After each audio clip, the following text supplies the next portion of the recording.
In terms of getting myself dressed, I always just get dressed in my chair. But when I got really big, I started to go back to my rehab days, and I would actually get dressed in bed again because it would be hard for me to lean forward with the big belly and pull my pants up and put my socks and shoes on, things like that. So I went back to, like I said, my days of rehab and getting dressed in bed back and forth, and I also dressed differently. You know, I had maternity clothes, which are great. I lived in yoga pants, like stretchier the better.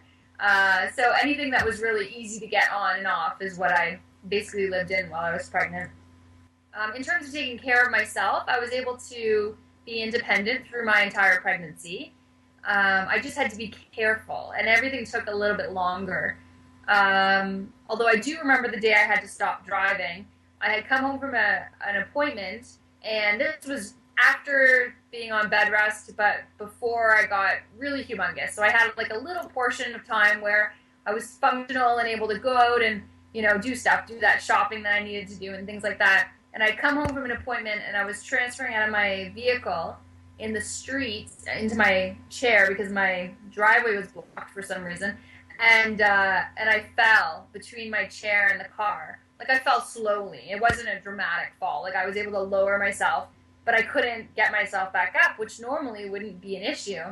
And so here I am, you know, humongous and emotional and bawling my eyes out because I'm stuck on the ground with this big belly and can't get in my chair and can't get in the car. And my little neighbor came over, and he's probably like 75 years old. And his best friend growing up was quadriplegic. And he used to work at the CPA, so he was quite familiar with people with spinal cord injuries. And he had children, so he was familiar with emotional women who were pregnant.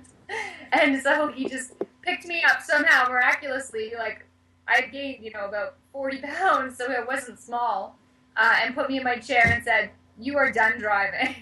And I was. That's the last day I drove on my own for safety reasons, right? It wasn't safe. So after that, when I was getting into the passenger side is when I would use the sliding board to get in and out of the car, and that made things a lot safer.